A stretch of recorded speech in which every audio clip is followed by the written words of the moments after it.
Hi, everybody. Today is Friday, January 31st, 2025. And our dear friend, Larry Johnson is back with us. Welcome back, Larry. Hey, thanks for having me. Hey, tell the truth, man. Tell them it's your birthday. Nima's Yeah, an old man now. yeah, I'm getting old.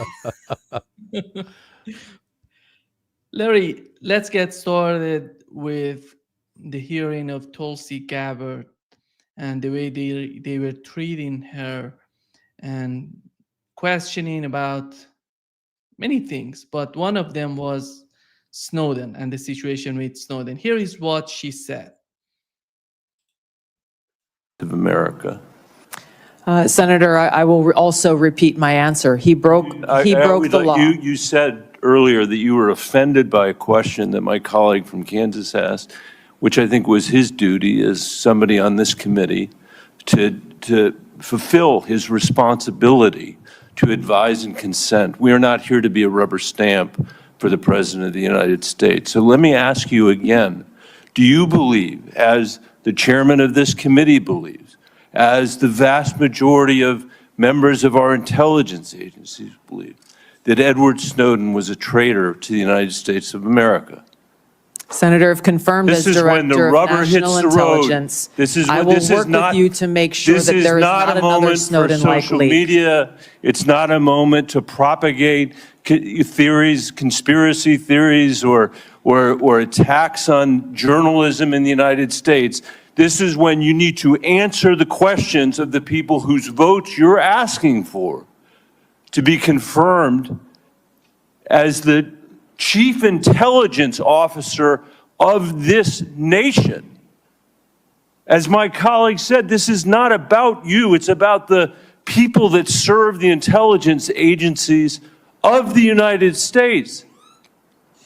Is Edward Snowden a traitor to the United States of America? That is not a hard question to answer when the stakes are this high.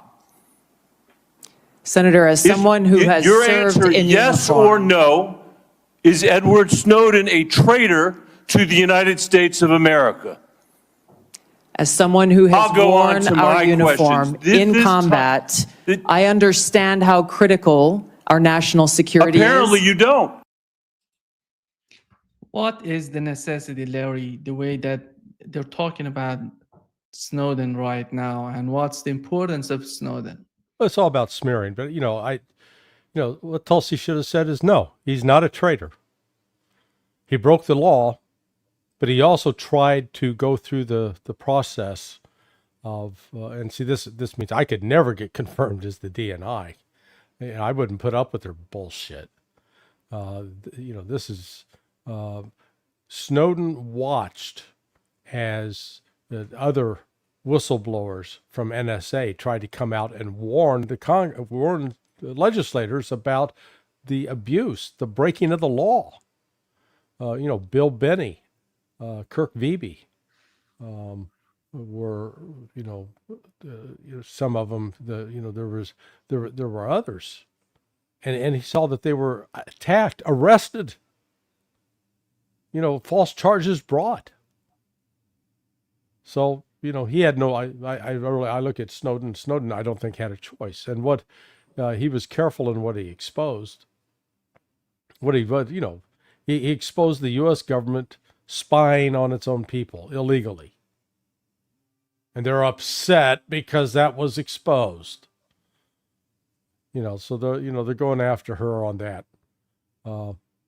Because she believes, as I do, that that Snowden had a point. Now, and it's within to get into that club. Now you've got to say, oh yeah, he was bad. Oh, he broke the law. He needs to be in prison. I don't believe that. I think he did something that was essential. I don't think he had any other choice. And he didn't do it to hurt the United States or destroy the United States. He actually did it to try to help stop the United States from debasing itself and and violating its very constitution. So, they're just, this is grandstanding by an asshole. Excuse my language, but I'm disgusted by him.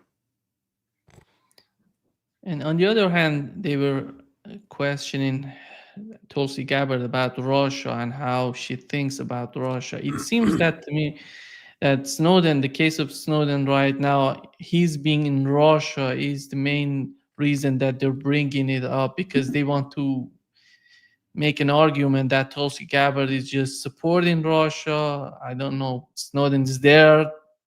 That's why Snowden he's in Russia. He's married and he's got at least one child, maybe two. But do we have any sort of evidence that Tulsi Gabbard has been or is supporting Russia? That's why. No, that's just a smear. I mean, this whole notion that she's some sort of puppet of Putin, that she's under Russian control. Again, if I was in that hearing, they'd be attacking me for, being in the pocket of the Russians, and I'm not. It's just that anybody, unless you come out with behave like a complete moron, and blame all problems in the world on Russia, and insist that the United States stands as the freest nation, the standard. We're an exceptional country. No, we got our head up, shoved up some dark place. We've betrayed the very thing that our founders created. It's supposed to be a country that stayed at home and minded its own damn business instead of going out around the world seeing how many people we could kill. So, they're upset with Tulsi. Plus, the Democrats are particularly upset because she betrayed the party. She when she was running as a presidential candidate for the Democrats, and one of the debates, boy, she just eviscerated Kamala Harris, exposed Kamala Harris for the dummy that she is. And look who the Democrats embraced and put up for president. It's their own fault. So if they don't, they're going to do everything in their power to try to defeat Tulsi. And the Republicans don't feel any loyalty to her either, because she was a Democrat. Who's in danger in case of Tulsi Gabbard, and why they're so sensitive about her, and what's at stake for them, in your opinion? No, the entire intelligence community is going to have to stop lying. She's smart enough to know. She spoke out against the war in Iran, going to war with Iran back in 2003, even though that's when, in the aftermath of 9/11, she signed up. She spoke out strongly and exposed the lies surrounding the so-called sarin gas attack by the government of Syria, which did not occur. It was a CIA operation with the British. So that's why the intelligence professionals, God, we can't get her in there. She's going to expose all of our covert operations in which we've been claiming that acts that were carried out by, say Bashar al-Assad were in fact us. And then it goes to they're also the issue of the U.S. funding terrorism. Not just one case, repeatedly. It's been it's been sort of a standard operating procedure for the United States going back at least to when the Soviets were in Afghanistan.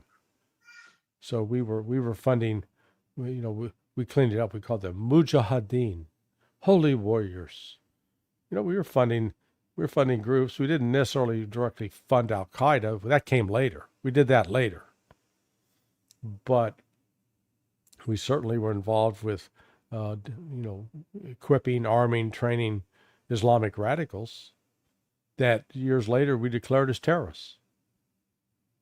So that's what the part of what the intelligence community is worried about, because she's going to have oversight. She'll at least get to weigh in. They'll have to brief her on all these operations, and she'll get to say, I think that's a good idea, or I think that's a stupid idea. Here is what he said, Larry, in terms of the situation in the Middle East. Too long, faulty, inadequate, or weaponized intelligence have led to costly failures and the undermining of our national security and God-given freedoms enshrined in the Constitution. The most obvious example of one of these failures is our invasion of Iraq based upon a total fabrication or complete failure of intelligence.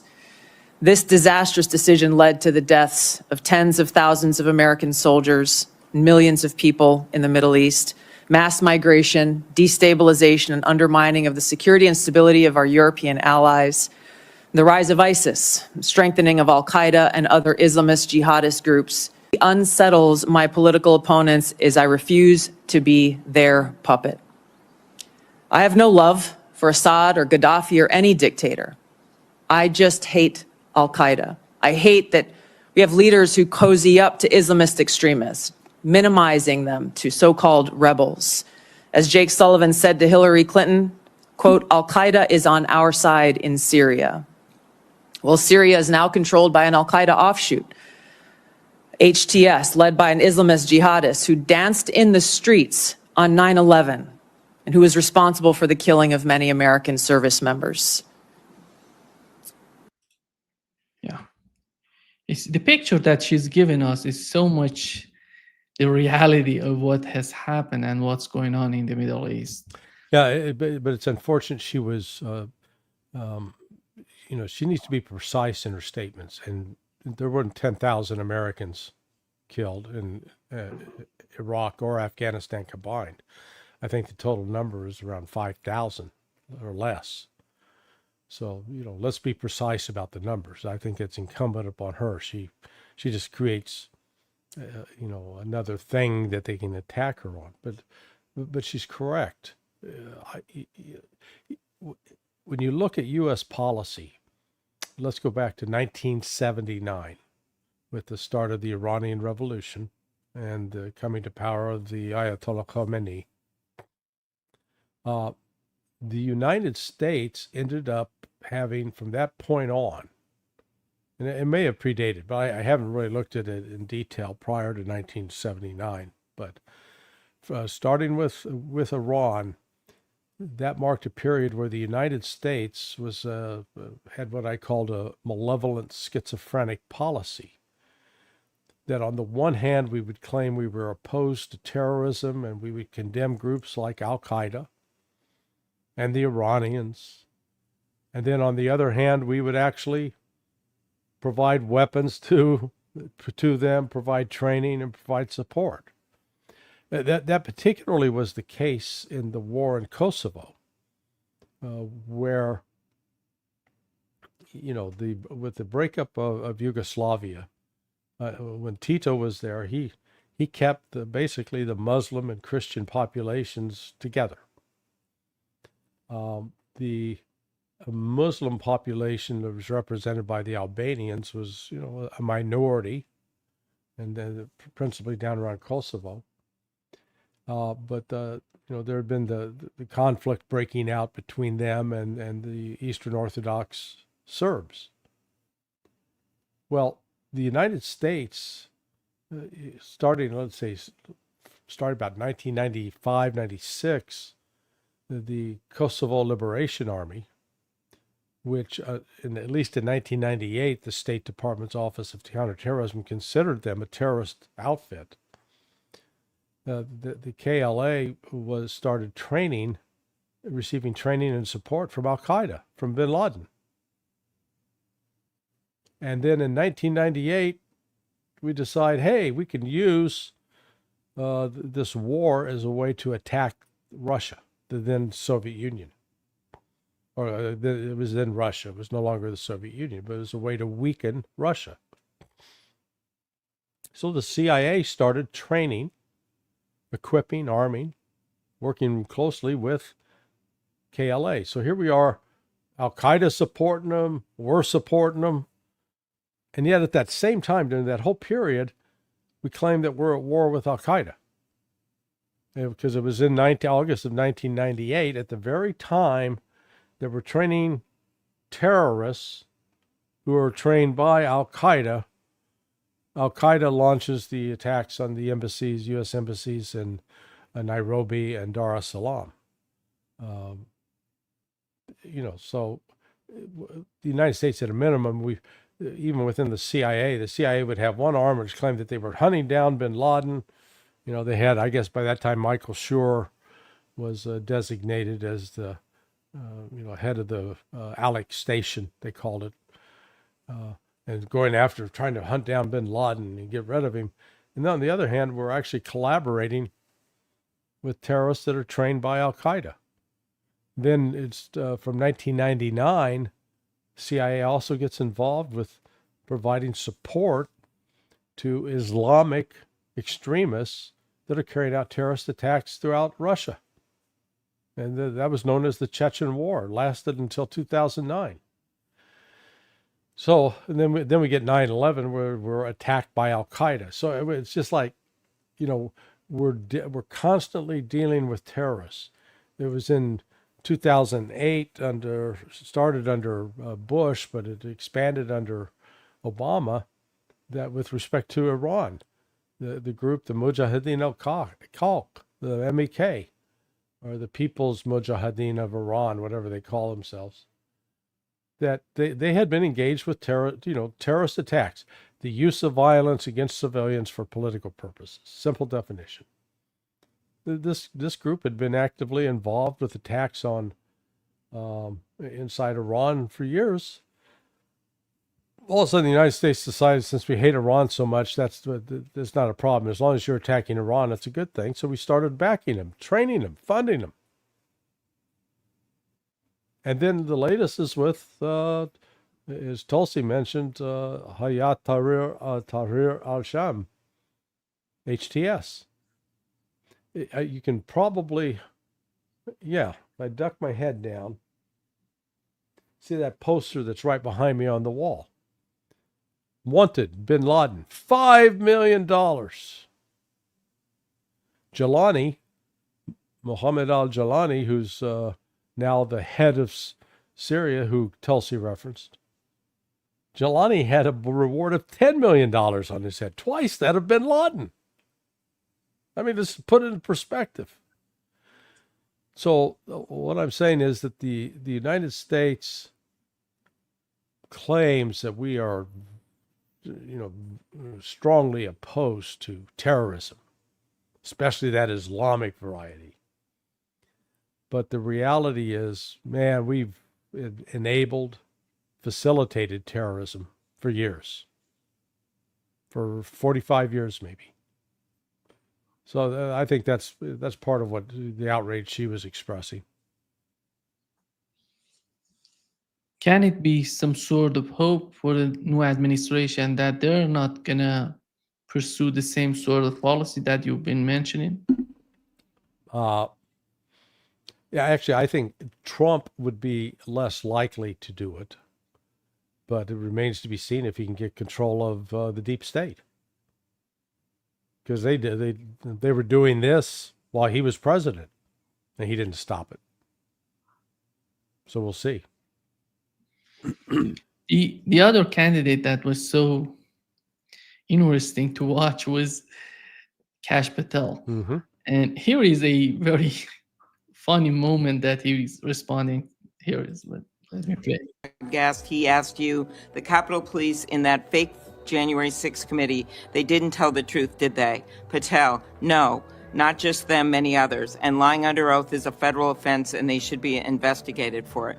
Do you believe that about the police officers?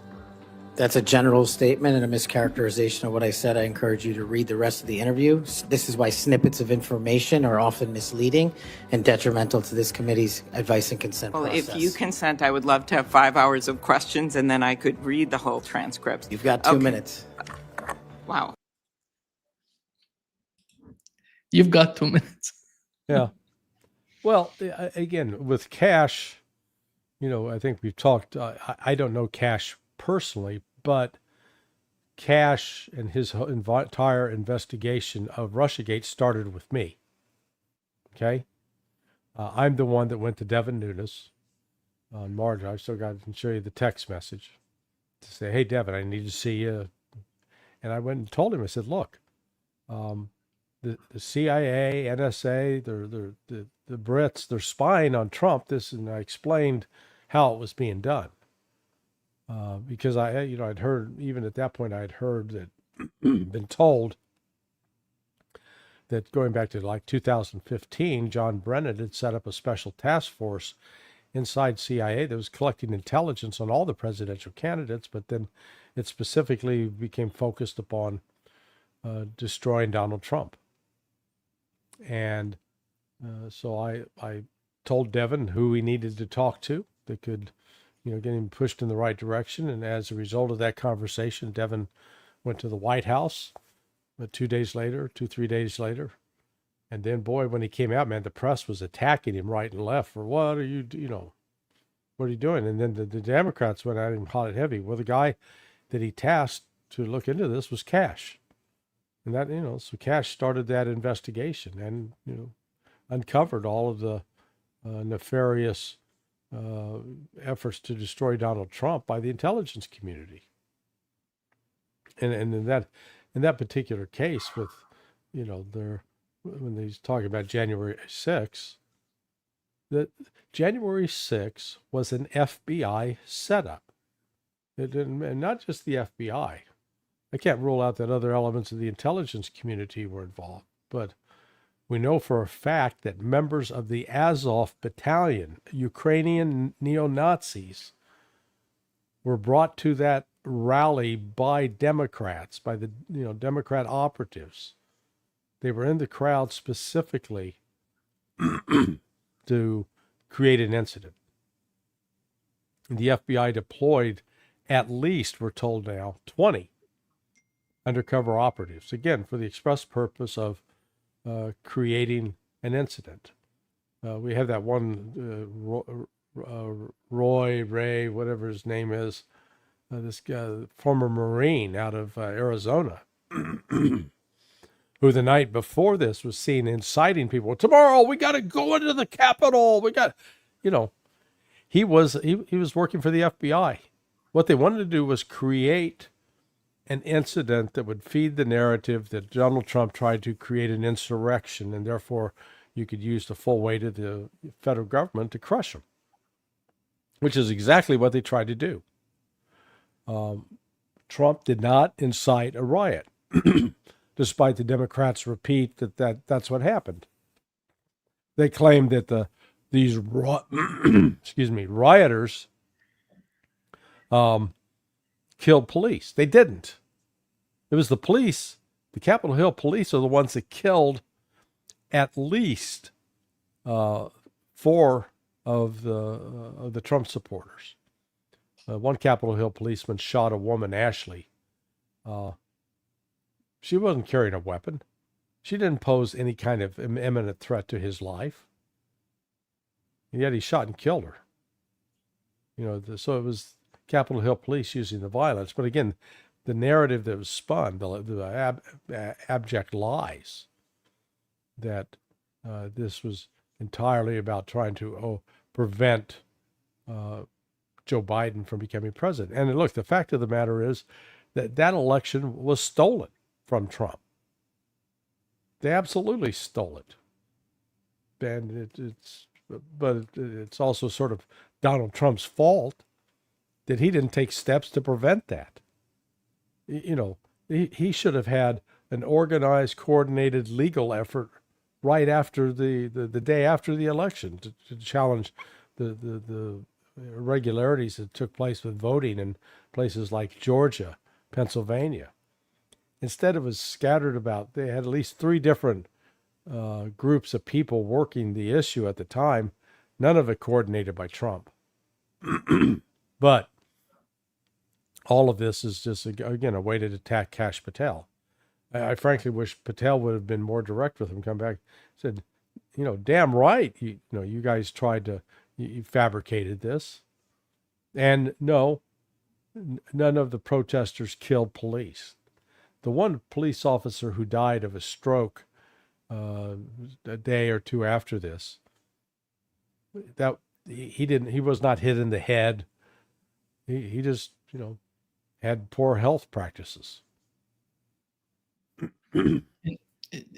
Dealing with Kash Patel, they were trying to picture him as a conspiracy theorist and all of that. And we know that the Russia Gate was a hoax, that the main reason that they're calling him a conspiracy theorist was the Russian Gate, the Russia Gate. Yeah. And Russia Gate was created during the first administration of Donald Trump in order to avoid in the administration. But it was created before. Okay. Before. It started in 2015 when Trump was just a candidate. Once it became clear that he was going to be the likely Republican nominee, the CIA and the MI6 then stepped up their operations. This goes. It was a sophisticated operation. You had, remember George Papadopoulos, this kid that got designated initially as one of Trump's foreign policy advisors on energy. He was in London in August of 2015, and he made a call back to Corey Lewandowski saying, hey, I'd like to get involved with the campaign. Well, how do you think that he came to the attention of the CIA and MI6? They intercepted the damn phone call. They had it. They go, oh, here's somebody. What can we do with him? Oh, I know. Let's offer him a job. And boy, they offered him a job as a vice president of this consulting firm that turned out later was an MI6 front. But man, they're going to pay him some, the kid's 29, 30, I don't blame him for getting ensnared by this. This was sort of let's call it a financial honey trap. But they got him involved. And then they started introducing him to a variety of people and who were also intelligence operatives. And they helped use Papadopoulos to construct the narrative that Trump was working with the Russians and Trump had inside information. Because remember, it was he had a lunch with this Australian diplomat, Downing, I believe the guy's name was. And that was supposedly the predicate that the FBI used. Oh, boy, at that lunch, he told this Alexander Downing, again, waited 2 months to supposedly go tell the, oh, I forgot to tell you that this guy, George Papadopoulos, is, man, he said that Trump is having sex with Vladimir Putin. Well, he didn't say that, but, that's my elaboration on it. But, this was all staged, managed. It wasn't just the FBI. It was the CIA. And the NSA was involved. That was one of the reasons that then head of the NSA initially went to Donald Trump, goes, hey, man, you got a problem. He to his credit, recognized that something was wrong, illegal was being done. So this predated Trump's presidency. It actually continued in his presidency. They didn't let up. So this, and the Democrats can't forgive Kash Patel because he helped expose what they did.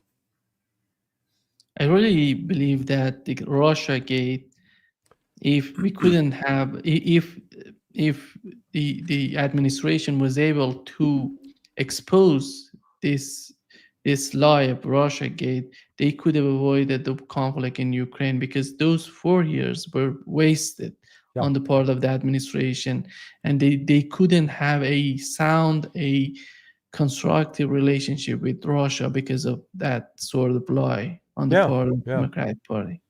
Yeah, Trump almost had to go out of his way to prove that he disliked the Russians more than the Democrats. And that's why he provided weapons hey, I provided weapons to the Ukrainians. Barack Obama only provided clothing and blankets. And he imposed sanctions on Russia.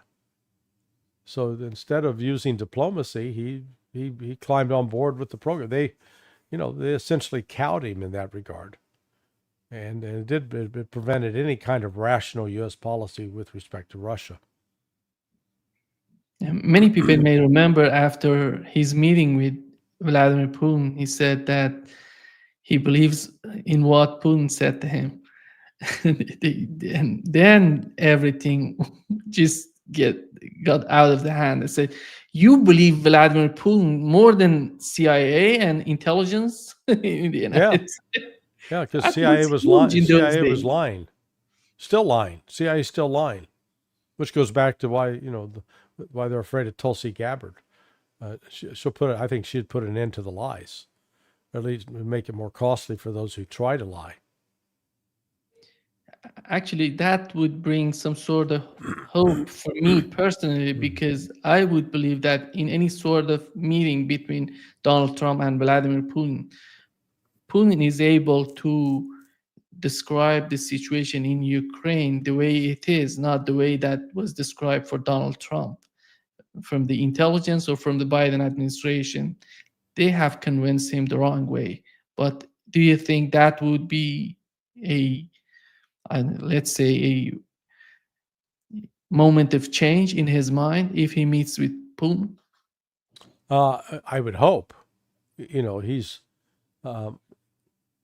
current approach to Putin appears to be one predicated on a belief that the Russians are in terrible, desperate situation, and that Trump can take advantage of that by compelling them to do what Trump wants, because if they don't, that they'll suffer more. Well, they're not suffering, at least not in the way that Trump thinks. And, I think the Russians, frankly, they're sort of amused by Trump, but I think they take him seriously, where he's now lashing out at BRICS, trying to threaten anybody who does anything with BRICS is getting 100% tariff. This is so stupid on the part of Trump. 100% tariff. Well, buddy, the United States is not this big industrial power, okay? That's number one. We're importing most of we're more of a net importer than we are net exporter. So you put on all these tariffs, you're going to spike inflation in the United States, because that is one cause of inflation, that you're either going to create a shortage of goods, or you're going to increase the price of those goods because the importer has to pass along the price. So it's just, the United States doesn't, we're no longer, we're like some spoiled kid, where, let's say, before, we were the only kid on our block that had a soccer ball. So when the kids all wanted to get out and play football, they had to play with us, because they were using my ball. Well, now we're going out there, we're trying to say, if you don't do what I want, you can't play football with me. Well, except 3 or 4 of the other kids on the block now got their own balls. So they look at us and say, okay, fine. Go play with yourself. That's sort of where the United States is right now. And Trump doesn't realize it. And at the same time, I talked with Pepe Escobar today, and Donald Trump believes that BRICS countries are looking for a new currency, which wasn't the case and is not the case as far as we know, as far as we've learned from their meetings, their summits. Right. Who's providing Donald Trump with this sort of information? And on the other hand, he says that you have to use the US dollar in your trades. On the other hand, you're trying to sanction Russia. How is that possible? How you can bring these two things together? Well, you're looking for logical consistency there. Forget about There's no logical consistency. This is, entirely contradictory. Let's look at what this really represents, I think. The Biden administration did not take BRICS seriously. And so they just ignored it and pretended that it wasn't there. Trump, by talking this way and making these kinds of threats, it's a backhanded compliment to China, to Russia, to India, Brazil, South Africa, and now Iran and Saudi Arabia and Indonesia, that BRICS actually is something he has to take seriously, because BRICS represents a move away from using the US dollar as the reserve currency. That doesn't necessarily mean they're going to, at this point, set up a unique BRICS currency, but they are promoting doing trade in their respective national currencies so that they're no longer beholden or can be held hostage by Washington, D.C., because Washington, D.C. controls the dollar and controls the financial system, SWIFT, the system for moving money between banks. And so Trump now recognizes that this thing's got some momentum and that BRICS is the threat. I wouldn't be surprised to see the CIA having been tasked now to do something to Brazil to disrupt its ability to operate as, it's currently sort of the head of BRICS for this year. It occupies the presidency, I guess, if that's the right term. Larry, do you think that because with Saudi Arabia, with the situation that Donald Trump was trying to force Saudi Arabia to reduce the oil, which wasn't the case, and Saudi said that doesn't work for us. Yeah. Again, let's think this through. And this is a sign where Trump is not thinking these things through. He wants to lower the price of oil to $45, make it so cheap so that Russia can't make any money off of it. So if you get the price of oil down that low, yeah, it's going to be, it should be widely available, except what's the incentive for people in Texas, for example, who have not been drilling, to start drilling again? My understanding is that the minimum price is $60 a barrel, $66 a barrel, in order for them to start making money. Well, so if Trump is able to compel Saudi Arabia, and he won't be able to, they've already told him to go pound sand, it would end up destroying his other goal of increasing energy production in the United States and making the United States energy independent. So I say it's just, I think this is Trump thinking just off the top of his head without thinking it through. I think the main issue would be what's the situation for Ukrainians right now on the battlefield. And we've learned the head of Ukrainian intelligence saying that they're going to collapse before summer coming.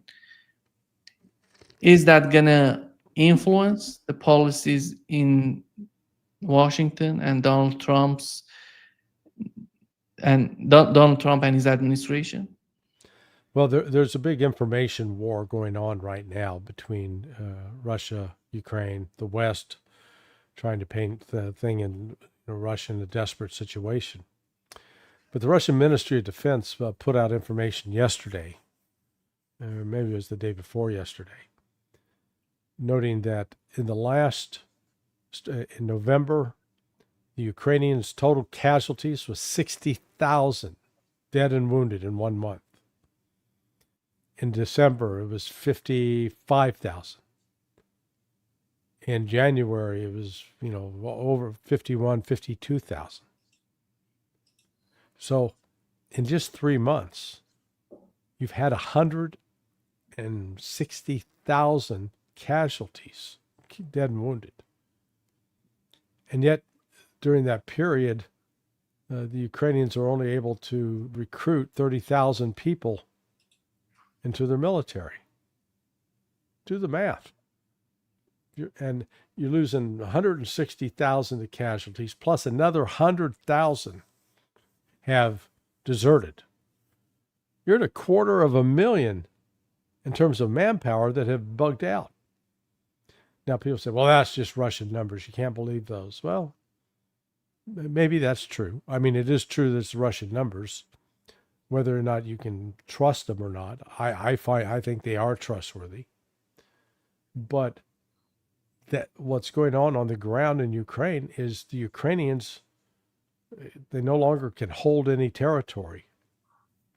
You know, battles for cities like Chazov Yar or Toretsk, you know, should have taken months, a year or two. They're fallen in a matter of weeks now, days. So Russia is moving forcefully. Ukraine is desperately firing drones into Russia, you know, hitting some oil refineries and that, doing some damage. But it's not crippling Russia by any stretch. And Russia, in turn, is hitting key centers with missile strikes that aren't getting reported widely in the media. They are being reported in certain sectors, but you sort of have to search for it. So this war is in its final stages. Let's put it that way. Here is, Larry, here is what Marco Rubio said about the conflict in Ukraine. That has existed is that we somehow led people to believe that Ukraine would be able not just to defeat Russia, but destroy them, push them all the way back to what the world looked like in 2012 or 2014, before the Russians took Crimea and the like. And in the result, what they've been asking for the last year and a half is to fund a stalemate, a protracted stalemate in which human suffering continues. Meanwhile, Ukraine is being set back 100 years. Their energy grid is being wiped out. I mean, someone's going to have to pay for all this reconstruction after the fact. And how many Ukrainians have left Ukraine living in other countries now? They may never return. I mean, that's their future, and it's endangered in that regard. So the president's point of view is this is a protracted conflict, and it needs to end. Now, it needs to enter a negotiation. In any negotiation, both sides are going to have to give something up. I'm not going to pre-negotiate that. I mean, that's going to be the work of hard diplomacy, which is what we used to do in the world in the past, and we were realistic about it. But both sides in a negotiation have to give something. Finally, we've got somebody in Washington that says the reality of some parts of the reality on the battleground in Ukraine. Yeah. I think he was mistaken, though, in believing that Russia has to give something up. They're winning. You know, if you're at the casino and you're playing blackjack and you keep winning hand after hand, why do you need to stop? You know, if you're losing, you stop, you quit while you're losing, not while you're winning. But at least, you know, it is common sense to recognize that what's going on in Ukraine is unsustainable for the Ukrainians. You know, this, I think the situation in Ukraine can really get out of hand pretty quick because, you know, as you mentioned, Budanov, the intel chief, who is, basically saying, hey, you know, if we don't get a resupply of weapons and get this recruitment thing figured out, we're going to be done by in 3 to 4 months.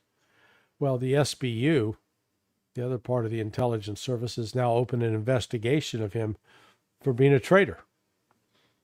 So, you know, Budanov, I don't think he's going to necessarily step back and, you know, let himself become a victim of Zelensky's thugs. Then you've got the defense chief, Umarov. You know, he looks like he is one ugly man, for starters. I mean, he's like, it looks like a Hollywood villain, the stereotypical appearance. He's been accused of corruption. So they're starting to eat each other. So Zelensky and Zelensky's demands are becoming more desperate with each passing day. So the combination of the losses on the battlefield, and then this, they all recognize internally that it's every man for themselves. Notice what happened. We learned yesterday that many of the so-called independent news organizations in Ukraine, in fact, they're all propped up and paid for by the United States. That when Rubio called a halt to freeze of funding, oh my God, that they couldn't pay their salaries. It just tells you that this is all a manipulated U.S. information operation. Larry, do you think that how do you find the main reason of Vladimir Putin sending a video message to the people in the West? He was talking with people that what's going on in the West is not because of Russia and the war and the invasion of Ukraine, because it is because of what the West tried to do in Ukraine. Who's the main target of this video message? Is the people in the West or Donald Trump? Probably both. Look, Russia has been very bad at its information operations and what I'd call propaganda. And propaganda doesn't necessarily mean that it's lies, but Russia has a story to tell about this war, and it has not done a very effective job of communicating that in the West. The West has been able to control the narrative. So I see that effort by that Zoom call, the video, at least one effort by Putin to try to correct the record. They've had a few. That's why he sat down with Tucker Carlson. But this is, and then Sergei Lavrov did the same with Carlson. But they need to do more. They're not doing enough, and to get their story out there. Larry, how did you find what Tucker Carlson said in one of his latest talks? He claimed that the Biden administration wanted to assassinate Vladimir Putin. When was that happening? Because I don't remember that moment that they wanted to attack or kill Vladimir Putin. Was that a? How do you find? Does it have anything to do with the reality? Well, I don't discount it as something that they may have wanted to do, but figuring out how to do it. But let's recognize that a significant number of the terrorist attacks that have taken place inside Russia likely had support from or some connection to CIA. The Crocus Theater attacks, it was now 2 years ago in March. That I think had some CIA definitely ties out of Ukraine, but as we've seen in recent articles, the Ukrainian intelligence service doing those kinds of things have worked closely with the CIA, with CIA training and support. So it wouldn't be the first time that the United States has tried to assassinate or take out a foreign leader. Patrice Lumumba, Ngo Diem in Vietnam, Salvador Allende, Chile. So, Putin's not special in that regard. But, same way the CIA tried to get rid of Fidel Castro, failed. They may have wanted to kill Putin, but Putin's well protected. But again, it shows the poverty of U.S. foreign policy with dealing with Russia. Instead of using diplomacy, we want to use brute force, and that's really never effective, rarely effective. Why does the United States need to have an Iron Dome? And the way that Donald Trump is talking about. I think the Iron Dome is is a bad term to use, because it's one type of system that Israel developed that is completely ineffective against ballistic missiles and frankly against drones. So, but it's been popularized. The term, oh, the Iron Dome can do this, that, or the other thing, and we've seen with Iranian attacks in Israel and Houthi attacks, the Iron Dome is not that good, just like the Patriot missile battery. So what Trump is resurrecting, what Ronald Reagan talked about, the Strategic Defense Initiative, SDI, Space Wars. And, they wanted, there was a time when they were talking about trying to build an integrated missile defense system, but it's not just one kind of platform. It's a system that has to integrate everything from satellites to ground-based units, things that both fire short range, long range, medium range. So Trump, again, this is another example where Trump takes the popular term, oh, Iron Dome, and touts it as, but that's not what they're really looking to do. They're looking to build something far more sophisticated. But the United States is years behind. Russia is years ahead on that front, and even with their advances and advantages, we've seen that Russia is still not fully capable of stopping every inbound attack, particularly with drones. But faced now realizing that, the Russians are working on new systems and new measures to counteract that. The United States has just been out of the game for so long. We'll be playing catch up. Russian experts were talking about this. They were saying that it may take more than 15 years, 20 years for the United States to go in that direction. Right. And when you look at the two governments in China and in Russia, when they see Donald Trump talking this way about the Iron Dome, and do you think that they would feel that in the future the United States has some sort of plan to attack them, to fight them? Well, again, let's go back to the original reason for the anti-ballistic missile treaty that was, negotiated during Ronald Reagan's time.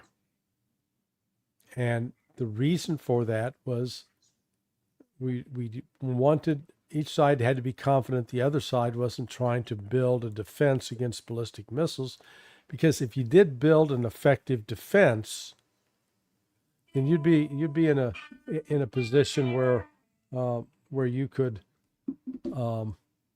launch your nuclear weapons against the other side and not have to fear retaliation, because you could shoot down anything that they shot back at you. So that's why we did the ABM treaty. Who was it that walked away from the ABM treaty? That was George W. Bush. And once that was suspended, then the Russians said, okay, well, we're not going to work on that. And they did, which is, at the time, the S-300 system was fairly sophisticated, but that's now been complemented with S-400, S-500, and S-550. So they keep coming up with new advances. The United States isn't even in that ball game. When Donald Trump is talking about the new treaties, I don't know, he's talking about, we had two treaties that the United States decided to withdraw from, as you've mentioned, INF and ABM treaties. And right now, with Donald Trump talking this way, do you think that he has some sort of plan to bring Russia and China in to make a new deal? Because that was between the United States and Russia. And Donald Trump was always concerned about China. Yeah, well, it would be a smart thing to do. I mean, he's mentioned it. Like I said, Trump, right now, Trump is like a man staring at a. He's in a road and there's a fork in the road. He can go right or he can go left. If he takes the right path, he could negotiate peace deals with Russia, settle the war in Ukraine, settle the war between the Israelis and the Palestinians, and secure a lasting peace with China, and included in that arms control agreements. I mean, if he accomplished even one of those, you would say, hey, he would be certainly a prime candidate for the Nobel Peace Prize. But somebody keeps calling me here. I don't know what the hell's going on. So, do you want to answer that? No. It is. They can wait. Okay. But if he doesn't do that, he could also drag us into the wars that he claimed that he didn't want to get involved with. So it's in Trump's hands. Trump has, he can either make some deals and get some peace or not. Here is, Larry, because you mentioned the situation in the Middle East. Here is what he said. Donald Trump, with the ceasefire between Israel and Palestinians, right now we know that they're moving to the northern part of Gaza, these people, that their homes, their houses, their land was leveled by Israelis.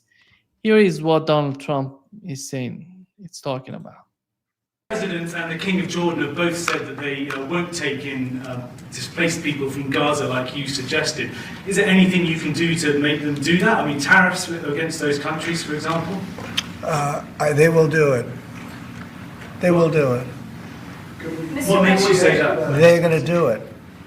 Okay? We do a lot for them, and they're going to do it. Mr. President, you've offered... Yeah, he's delusional. This is an example. I used the expression of the Sergio Leone movie, Good, Bad, and Ugly. That's the bad, ugly Donald Trump right there. Because they're not going to do it. And the United States can't make them. And if the United States tried in any way to make that happen, it's going to unleash an uprising in those countries. So, it is the Palestinian homeland is where they are. That's their homeland. And the Zionists don't want them there. Do these people, Larry, really feel that if they negotiate with Iran, if they find some sort of solution or agreement between the United States and Iran on the nuclear program of Iran, that would reduce the help from Iran to these people, the aid from Iran to these people to defend themselves? Is that going to be substantial to change the face of the conflict in that region? Potentially.